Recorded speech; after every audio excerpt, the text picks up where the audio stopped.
Okay, so let's do a real quick review of how economics work. Okay, let's just say we're all in the grocery market and we're in the beef section. That long beef that's like 50 pounds of beef. Back in the days, it used to be $15. Okay, somebody like me, a working class, as well as somebody is a food stamp recipient. Okay, so we're both shopping. Okay, $15. Hey, we grab that up. I grab that up. The food stamp person with food stamp. Matter of fact, they grabbed two. Okay, so it wasn't bad back in the day. Everybody was buying the 50-pound beef in the roll for $15. Then all of a sudden they start playing with the prices. So they raised the $15 to $21. Okay, so that wasn't bad either back in the day. So you know what? So I went on ahead and I bought the beef at $21. Food stamp recipient, they went, well, go ahead and they still buying two rolls. Maybe some of them at three. Hey, because that's money coming from the government. That's not something that's coming from their pockets. Hey guys, welcome back to the channel. You might be asking yourself, what does this have to do with home ownership or the problem that's going on with the government and it being shut down? And let me challenge you. Watch the video until the end and pay attention to what she's saying, because she's going to give you a layman's education on supply and demand, inflation, as well as some social challenges that a lot of folks that are experiencing the SNAP benefit, and really sums it up and makes my point that I'm always trying to make, that able-bodied folks need to get off of these benefits sooner rather than later so you don't have to experience these things. If you have constructive criticism, also provide a solution. Anybody can complain.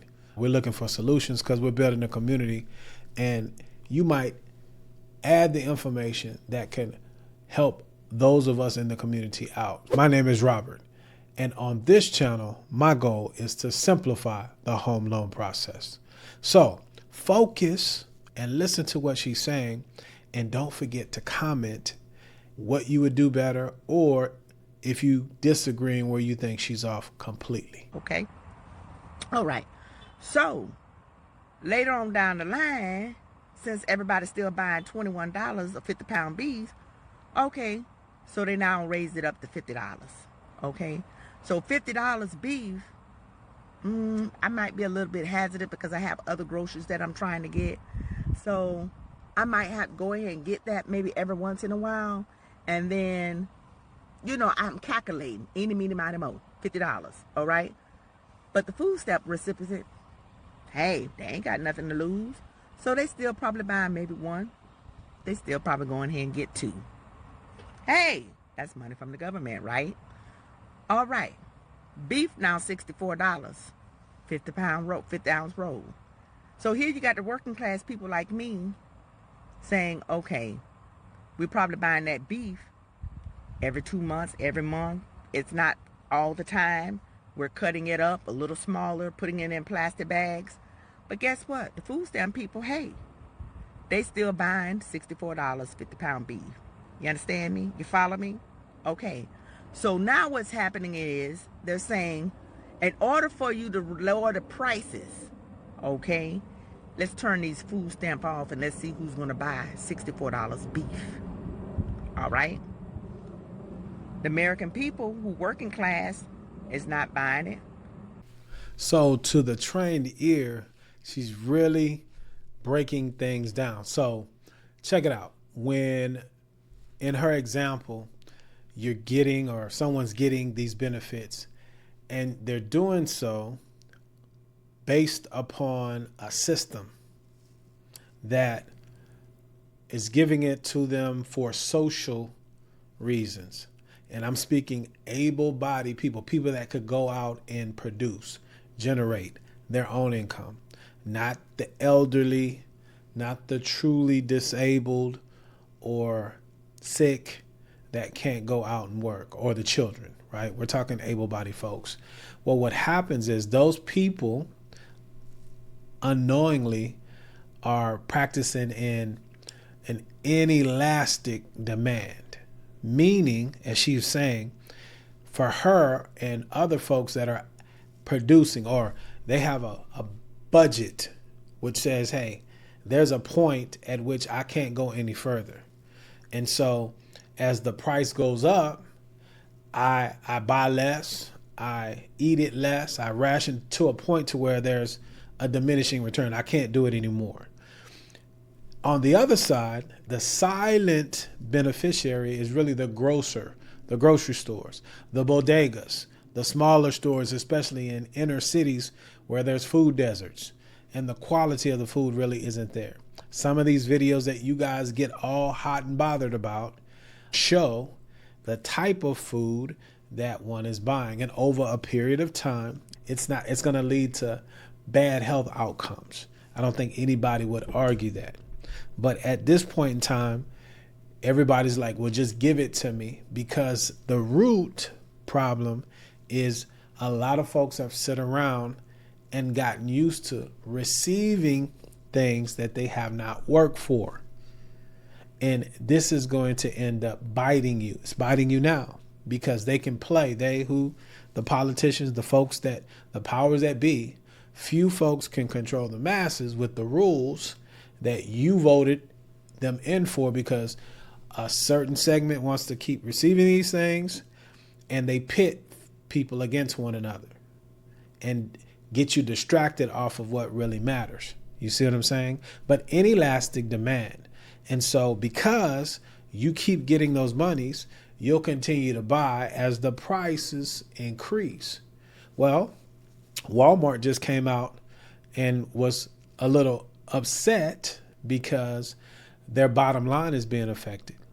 Because if you think back, in Walmart or any of these big stores over the years, I've lived long enough to have seen the phenomenon where they go into smaller communities, run out all of the businesses, the producers, the smaller businesses, and aggregate everything under the one box. Well, guess what? They control everything. You see, also during that time and over the years, them and I'm sure other large influencer type people that have the money via lobbyists, you can look it up, they have lobbied for less stringent guidelines on what types of food you could buy, and the negative stigma that was placed on these things years ago.